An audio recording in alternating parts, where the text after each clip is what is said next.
మా ఏం పేరు మా నా పేరు విజయలక్ష్మి. ఎక్కడి నుంచి వచ్చారు? అంబర్పేట నుంచి మన తిలక్ నగర్. ఏం సమస్య ఏంది? ఇచ్చింది నా 3 సంవత్సరాలు వెళ్ళిపోయింది. మా ఆయన ఇక్కడ అప్లికేషన్ ఇస్తే ఎప్పుడు పంపించిపోయినా ఆఫీస్కి లేదమ్మా మేడం లేదు ఇంకా రాలేదమ్మా సిస్టంలో చూడండి మేడం చెక్ చేయండి మేడం అంటే లేదమ్మా రాలేదు పంపించేశారు. అంటే గత ప్రభుత్వంలో ఏం రాలేదు, అప్పుడు ఇవ్వలేదు నాకు పంపించేశారు. మీరు అంటే కరెక్ట్ ప్రొసీజర్ ప్రకారం ఫాలో అయ్యారా? ఫాలో అయ్యాము. అక్కడ వెళ్ళాము ఆఫీస్కి వెళ్తే సిస్టంలో చూడు మేడం అంటే లేదమ్మా లేదని చెప్తున్నాను కదా ఒకసారి చెక్ చేయండి మేడం ఇచ్చిందో లేదంటే ఫోన్ వస్తుంది పోమ్మా ఇంటికన్నా రాలేదు. మరి ఈ ప్రభుత్వంలో వస్తుందని వస్తుందని నమ్మకంతో వచ్చాను. ఇచ్చారు అప్లికేషన్ ఇచ్చాను. ఏమన్నారు? రెడ్డి సార్ గారు వస్తారని నమ్మకంతో. మరి వీళ్ళు ఏమన్నారు అప్లికేషన్ ఇచ్చాక అన్నారు ఫోన్ వస్తుందమ్మా మీకు మెసేజ్ అక్కడ అంబర్పేట అని రాసుకున్నారు వాళ్ళు ఫోన్ వస్తుందమ్మా మీకు ఫోన్లో మెసేజ్ వస్తుందని. ఎక్కడ నుంచి వచ్చారు మేడం? మార్నింగ్ సార్ మేము చాలా డిస్ట్రిక్ట్స్ నుంచి వచ్చారు. 33 డిస్ట్రిక్ట్స్ నుంచి కూడా చాలామంది ఉద్యోగులం అనేది వచ్చాము.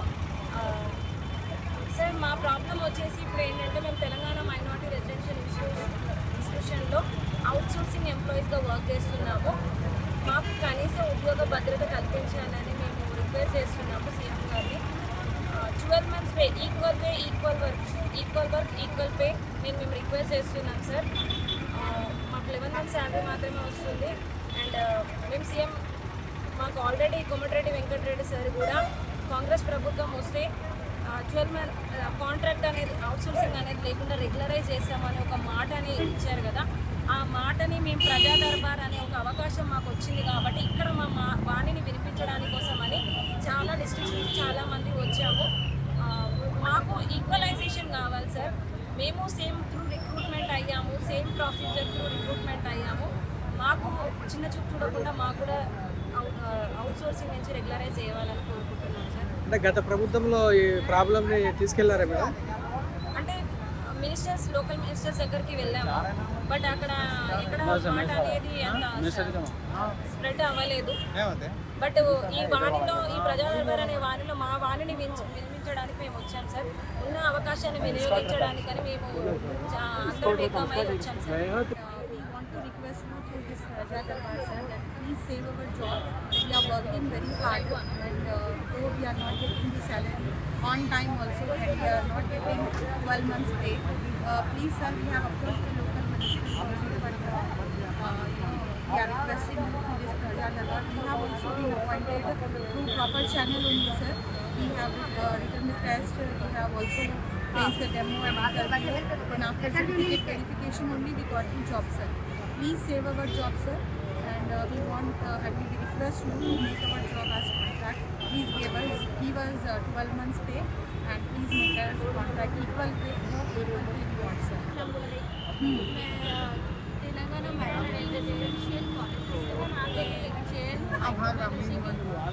आउटसोर्सिंग बेस पे सीएम सर से हमारी रिक्वेस्ट है हम सारे जेल जितने भी आउटसोर्सिंग बेस पर है उनको रेगुलर बेस पर अपॉइंट करें या फिर एटलीस्ट कॉन्ट्रैक्ट बेस पर दें और 12 मंथ सैलरी पे करें.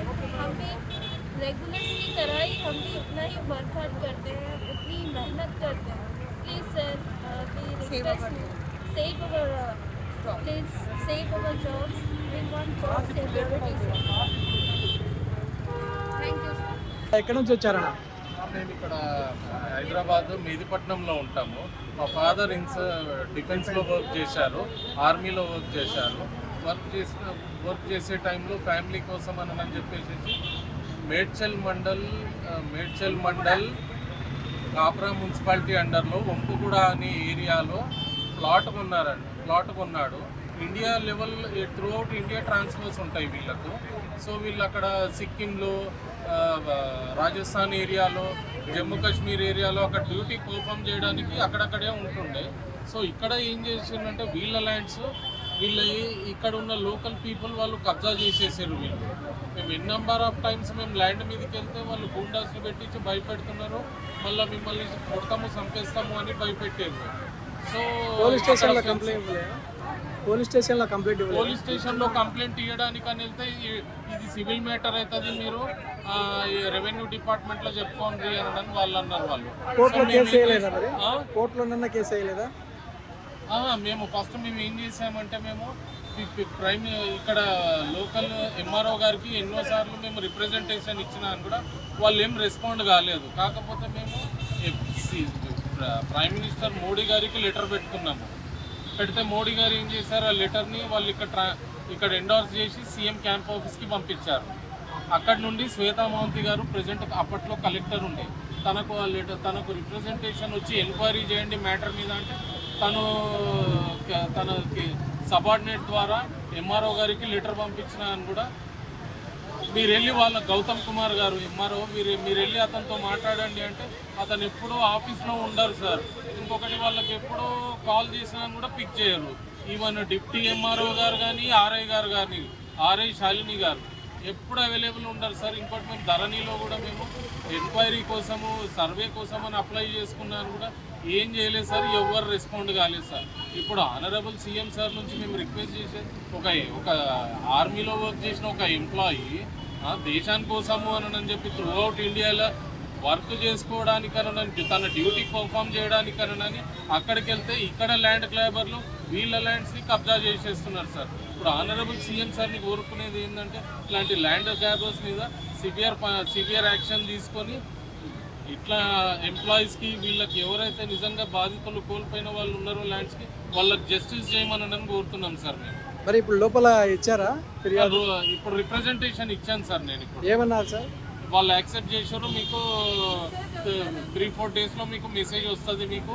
అప్పుడు మీరు వెళ్ళి కన్సర్న్ డిపార్ట్మెంట్ రెవెన్యూ డిపార్ట్మెంట్కి మీ అప్లికేషన్ లెటర్ని ఫార్వర్డ్ చేసినాము. అక్కడికి వెళ్ళి వాళ్ళని అప్రోచ్ కమ్మని చెప్పారు సార్.